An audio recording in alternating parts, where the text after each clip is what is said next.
Olá, para você mais uma vez que esperou uma semana para a gente voltar aqui e, como sempre, a gente mais uma vez vai causar, né, com esse assunto, porque nós vamos falar sobre mais um assunto que é tabu na nossa sociedade, né, que é o assunto morte.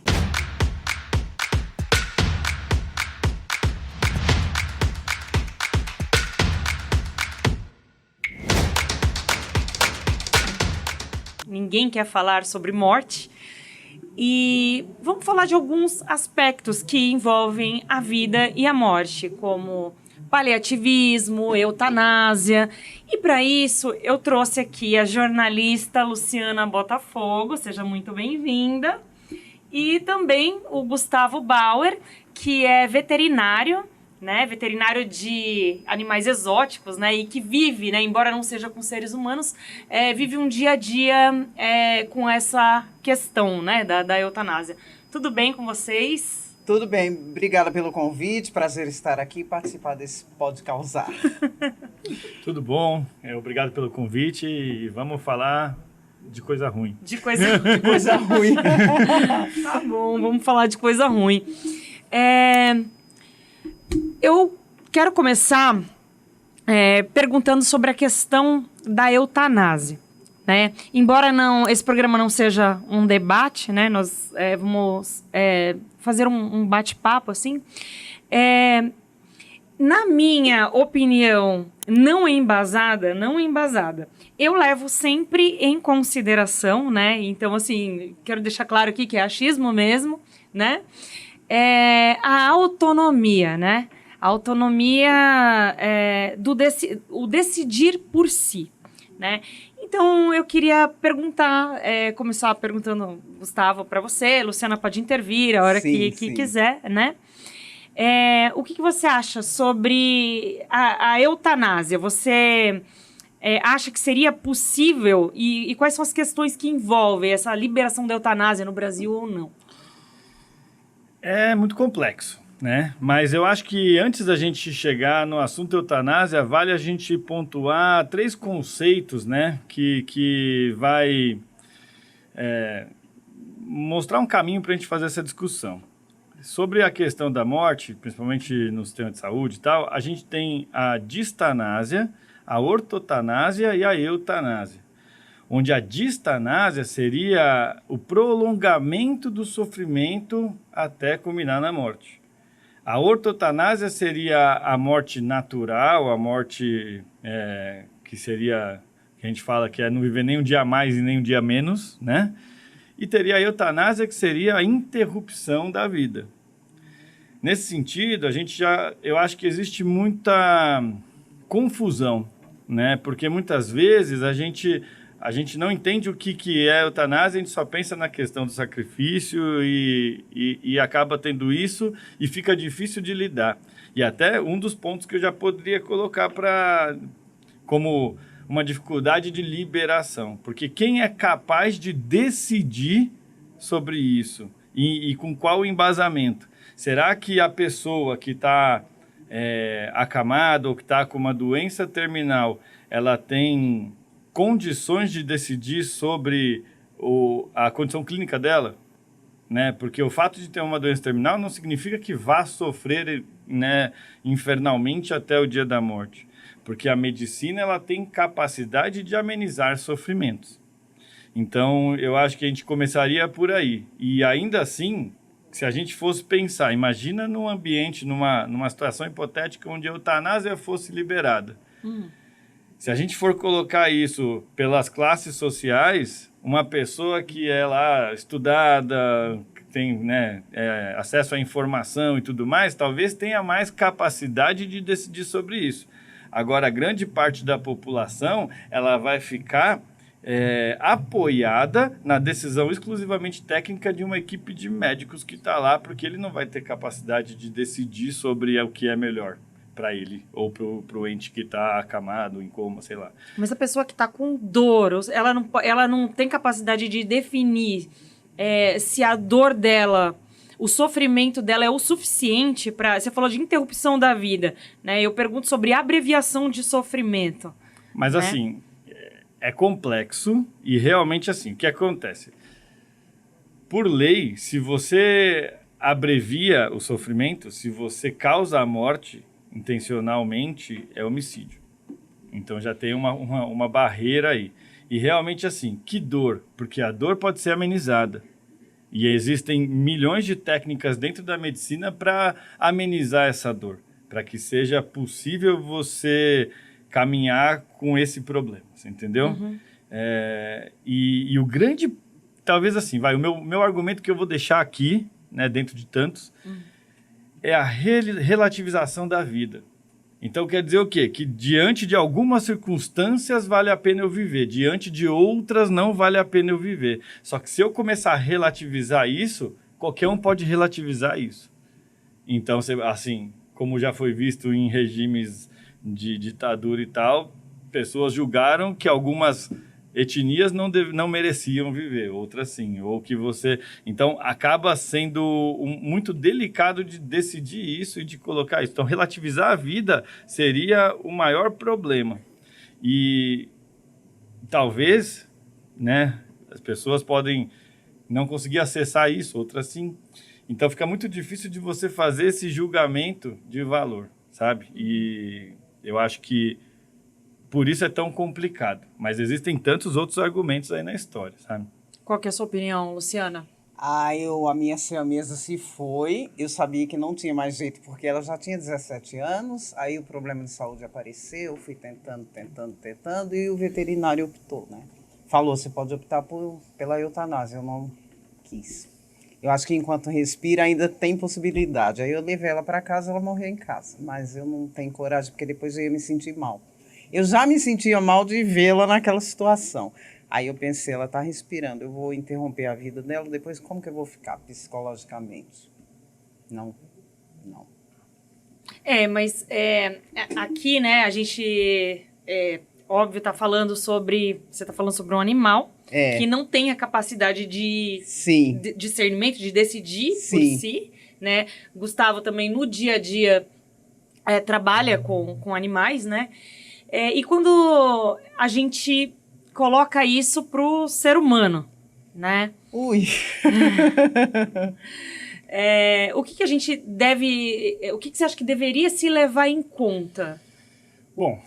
Um paralelo, né? Se a gente pudesse fazer. Claro que a tua realidade é animal. Não, mas né? eu acho que eu estava falando mais dos conceitos sobre o humano, porque realmente, por exemplo, relativizar a vida humana é muito mais complexo do que quando você fala de um animal. Sim. Né? Até porque eticamente é mais fácil você lidar com a morte de um animal do que com a morte de um ser humano. Com certeza. Né? E ainda posso te dizer que a gente, em algumas situações, a gente veterinários, né, comunidade veterinária, pode sim optar pela eutanásia, não incorrendo em crime ou coisa que o valha. Mas a minha militância sempre é uma morte natural. Sempre é o paliativismo e sempre é viver até o último dia de vida. Também penso assim. Né? Eu acho que, mesmo assim... Muitas vezes o que acontece? Um processo de doença mexe muito com o psicológico da pessoa, a ponto dela entrar, por exemplo, num processo de depressão, a ponto dela achar que a vida dela não vale mais a pena, mas talvez mereça também uma atenção, tratamento e tudo mais. Quando a gente fala em humanos, a gente tem 4 tipos de sofrimento que acabam gerando um turbilhão de sentimentos. Que seria o sofrimento físico, que é a dor, efetivamente, né? O fato de não conseguir comer ou não conseguir defecar, ou coisa que o valha. O sofrimento emocional, psicológico, né? Então, que você entra num processo de depressão, ou que você perde a sua expectativa da vida como um todo. O sofrimento espiritual, que é a questão religiosa da história, que muitas vezes, por que Deus permitiu isso, ou coisa assim. Uhum. E o sofrimento social, né? O que vai ser da minha família, ou meu Deus, né? Fiquei tetraplégico e agora como é que eu vou fazer para seguir o meu dia e tudo mais. Então, dentro desse contexto, já existe aí alguns anos de terapia. Muitos, né? Então, eu acho que assim, será que a pessoa vai ter essa capacidade de decisão efetivamente sobre a questão da vida dela? Porque quando você fala pela Constituição que é constitucional direito à vida e ele é um direito soberano sobre todas as coisas, Aí vai entrar numa questão até legal e também ética e psicológica de que, assim, privar da liberdade pela morte não é uma liberdade. Então, você não tem a liberdade de escolher pela sua morte, dentro desse ponto de vista constitucional. Então, realmente, eu acho que fica muito... É muito complexa essa discussão, com certeza. Teria que ser discutido caso a caso, mas muitas vezes, quando a gente consegue fazer um trabalho de conscientização, que é o que eu faço na minha clínica, que é a racionalização, que é explicar efetivamente, falar, cara, por que será que você quer isso? Ah, porque minha vida já acabou.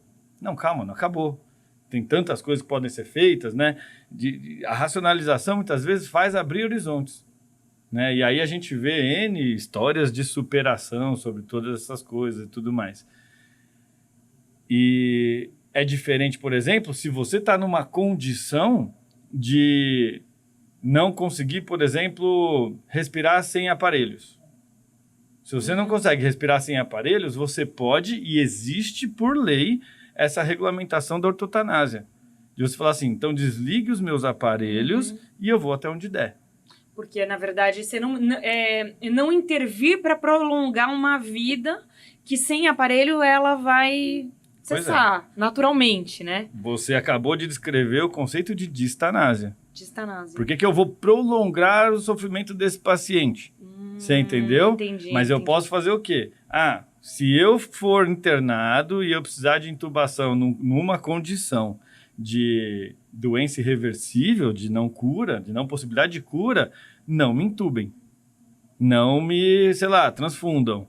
Não tentem me manter vivo por mais alguns dias. E isso é uma opção.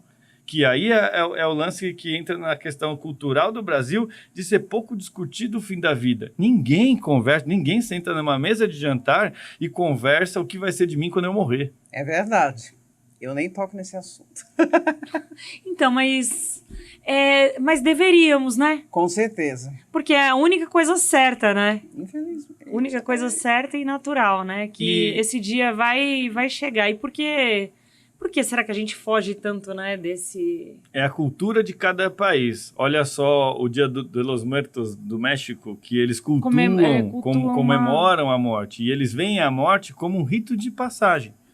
E que todo mundo vê isso com bons olhos. Né? Então, realmente é cultural. E a gente precisa falar de morte com os nossos filhos. Porque pode acontecer amanhã, porque pode acontecer... Então, assim, o que eu quero que façam comigo no momento de morte? Desde doação de órgãos, mas também de procedimentos que possam ser realizados ou não. Né? Então, muitas vezes, a gente vai cair nessa discussão de eu quero eutanásia quando não é uma doença... geralmente, né, que assim, é uma doença incurável, mas que provavelmente vai caminhar um tempo ainda. E a pessoa só não quer aquela situação. Ela não quer ter que passar pelo sofrimento. É como se ela quisesse pular uma etapa. E aí você entra na relativização. Quer dizer que se você estiver bom, saudável e puder ir para a festa, tudo bem você viver. Agora, se você estiver acamado, aí você não... E você está relativizando a importância da vida. Porque é um indivíduo como, né, todos os outros, e é tão valiosa a vida quanto para qualquer outro ser humano. Entende a questão ética da história, né? Ela é muito complexa e muito profunda. E, obviamente, que ninguém está na pele de um paciente terminal para entender o que se sente sobre isso, né? Mas eu acho que se conversar, entender que a vida é um ciclo, né, e que a morte ela só é um fechamento de ciclo, a gente vai conseguir racionalizar isso como um tudo bem. Porque é o que eu ouço direto na clínica, né? Assim, o pessoal fala assim, mas ele está sofrendo e se for para sofrer, eu não quero que continue. Isso eu pensei da minha mãe. Então, mas aí eu falo o quê? Viver é sofrer. Quem não sofre é morto. É verdade. Se você acordar de manhã já é um inferno. Aí você topa com o dedinho na cama, aí você sofre. Aí você vai lá pro trabalho e tem dores de cabeça. Aí você vai fazer uma prova. Né? Viver é sofrer. Então, a questão, sofrer é porque tá vivo. Então, dê graças a Deus por isso. Vamos passar por isso ou não? E como vamos passar por isso, que é a pergunta. Mas quando a gente entra numa questão social de ser liberado ou não em determinado país, aí é o Estado, na verdade, intervindo na escolha, na liberdade individual. né? Na liberdade do indivíduo, da família, que decide por isso. Não é uma questão para a gente questionar e olhar mais a fundo, porque, como você falou, existe todo um sofrimento, não só da pessoa que quer pular essa etapa, mas de todos os familiares, e igual você falou do cachorro lá, da nossa amiga, né? Eutanasiou porque já era uma questão que estava todas as pessoas em volta sofrendo e tal.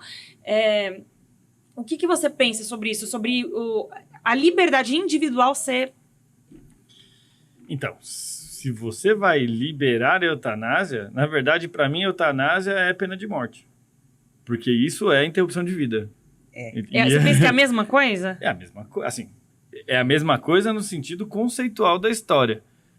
Assim, óbvio que o cara da pena de morte, ele tá, sei lá, numa pena ali, ele fez alguma coisa, já. Mas foi interrupção de vida. Mas alguém decidiu por ele. Então, e o Estado decide por ele, mas porque ele cometeu um crime. Aí é uma penalidade. Pois é. Agora, realmente, assim, daria para fazer, e provavelmente, talvez, o que se é discutido é a ortotanásia. A gente fala assim, cara, se você estiver em coma e não conseguir respirar sozinho, não vamos colocar um aparelho. E aí ele vai morrer. Mas vai morrer de uma maneira digna, de uma maneira no tempo certo, não vamos prolongar isso, mas também não vamos dar injeção letal e acabar com a vida dele. E talvez seja... E é por isso que eu falo da diferença dos conceitos. Né? Hoje em dia tem equipes de paliativismo nos hospitais que tratam com a família exatamente sobre isso. Fala, a situação dele não tem mais jeito. Se tiver de novo alguma ocorrência desse tipo, a gente pode optar por não ressuscitar. Pode optar por não entubar. Pode optar por não fazer manobras que a gente faça voltar mais um pouquinho. Né? A minha avó foi feito isso. Ela estava com problema cardíaco, era grave, ela já teve lá, aí ela foi para emergência e foi entubada. Aí que eles falaram, nós vamos extubá-la, ela vai acordar, vai ficar alguns dias e vai partir. Aí tudo bem. Aí ela acordou, abriu o olho, ela falou, nossa, quanta gente olhando a minha beleza. E aí, logo depois ela complicou e faleceu depois de 2 dias. E isso foi o quê? Uma ortotanásia. Entendi. Porque poderiam ter mantido lá. E aí talvez seja essa a questão do Estado, né? O corpo médico entendendo que não tem por que ficar socando remédio para aumentar a pressão, socando remédio para não sei o que lá, fazendo diálise, respirando pelo tubo. Deixar com que a coisa aconteça naturalmente. E isso daí não é eutanásia. Esse que é o ponto. Então, tem um outro conceito que você não falou aqui, que é do suicídio assistido, que é quando o médico também libera a medicação para que a pessoa cometa esse... Isso na Suíça, né, é liberada a eutanásia e todas essa questão. E aí é quando o médico, ele prescreve a medicação e o paciente vai abreviar a vida dele quando ele achar que convém. O filme lá que Como Eu Era Antes de Você. Eu chorei tanto assistindo aquele filme. Falei, pra que ele fez isso? Eu também, né? eu também. Mas ali, no filme, envolve uma questão de que quando ele achava que a vida dele não teria mais nenhum sentido, ele encontra um sentido para aquela vida. Uma pessoa que não se importa dele ser daquele jeito, que cuida dele, que a gente tem a impressão durante o filme que a alegria dele voltou. Que ele ia ficar com ela, mas... E aí eu lembro que eu fiquei muito revoltada. A gente fica muito revoltada. Egoísta! Eu chorava, eu falei, meu Deus, né? ai! Mas por mais egoísta que seja... no meu entendimento, é a liberdade dele de escolha. Então, meu pai também. Ele estava são, né? Só estava cadeirante. Meu pai também, ele morreu atropelado. Aí eu pensei, ele, 83 anos, trabalhava, e eu pensei, se ele ficasse vivo, ele não ia suportar ficar numa cadeira de rodas. Porque ele ficava 48 horas no ar. Aí eu pensei, Deus sabe o que fez. Aí eu não questionei. Mas aí você percebe que você está discutindo sobre o sofrimento social. E até o do menino do filme também. Porque quando ele desenrola uma cura para o sofrimento social dele, dá um ânimo na história. Né? E aí, assim, não sei como é na Suíça, mas deve ter um baita amparo psicológico para cada morador ali. que é diferente daqui. Quando você tem uma discrepância de classe social, quando você tem uma discrepância de tratamento hospitalar, de saúde pública e tudo mais, vai virar uma bagunça. E mesmo assim, o que é o suicídio assistido? É o corpo médico tirando deles da reta. É isso. Assim, muitas vezes... Tira, mas não tira, né? Porque a partir do momento que ele... Porque quando o médico ele se forma, o juramento dele é a vida a qualquer custo, né? Custo, Não lembro exatamente qual é a frase, mas é a favor da vida, né? Mas aí entra, para mim, né? E para muita gente, esse questionamento, né? Até que ponto, né? A vida versus o sofrimento. É muito complicado, né? É complexo. Mas ainda acho que, assim, realmente, pessoas que vão sucumbir a esse tipo de sofrimento. Porque, no geral, existe o paliativismo para quase tudo, pelo menos. Você consegue amenizar esse sofrimento, você consegue amparar, você consegue ouvir a dor desse cara. E muitas vezes a pessoa só falando o que é o pior para ele já consiga ter um apoio. E aí seguir mais um pouquinho, né? Porque, assim, se você acha que é digno ou seria aceitável a pessoa ficar paraplégica e por estar paraplégica ela não querer mais viver. Tem essa questão então, também. mas é uma escolha dela, não é uma escolha... Nossa! Como né? no filme, eu imagino que deva existir... Eu não li sobre isso, mas eu acredito que deva existir alguma regra, né, na Suíça... e em países que é liberado, eu não sei se tem outro país. Como no filme, do momento em que ele decide, a eutanásia dele está marcada para dali 6 meses. 6 meses acredito ele para que a viveu. pessoa acredito que para que a pessoa tenha tempo de pensar o suficiente sobre aquela decisão. E se a pessoa se mantém naquela decisão... E não vira o zoinho assim, não. Não, tô pensando. Não, aí quando eu falei, meu Deus, eu não tinha assistido, né? Nem li o livro. Aí eu pensei, tomara que até o fim do filme ele volte atrás, porque agora a moça tá, né, tá na dele. Com ele. Tá apaixonada por ele. É o que todo mundo acha, por isso que é tão decepcionante. Né? Não, assim, com certeza é delicado. Mas esbarrando na... E assim, se a gente pegar um caso que a pessoa não volta atrás, ou que é um extremo, ou que tem tantos casos aí que podem ser assim. Mas pensando no geral, como saúde pública, eu acho que acaba não havendo essa avaliação individual como deveria ser feita. Sabe? Eu acho que fica complicado quando você vai falar... da questão da saúde pública e da legalização da eutanásia ou coisa que vale. Eu acho que se a gente falasse de morte, falasse do fim de ciclo, se a gente conseguisse nos conscientizar de que todo mundo está aqui e para fazer valer o dia de hoje, ao invés de pensar que se um dia eu ficar imprestável, eu não quero mais viver, talvez tudo fosse um pouco diferente. Né? Eu acho que o mundo de angústias que a gente vive faz com que todo mundo seja egoísta o suficiente para achar que, se não for autossuficiente, não merece viver. Entendi. Né? Eu já falo para meus filhos assim, ó, se eu ficar lá, velhinho, com Alzheimer, cagando nas cuecas lá, vocês podem ficar me limpando de boa. Depois que eu morrer, tanto faz. Vocês podem me... Eu penso assim, deixa eu morrer com 200 anos. Não me mata, não. Não me joga fora. Não me faça sentir inútil. Ai, gente, então, tá bom. Eu acho que valeu, deu para esclarecer bem, né, o ponto de vista de vocês, que é convergente, né? Uhum. Embora eu ainda não tenha uma opinião muito bem formada sobre esse assunto, né? Mas quero agradecer a presença de vocês. Falar para o pessoal que ia ser um debate hoje.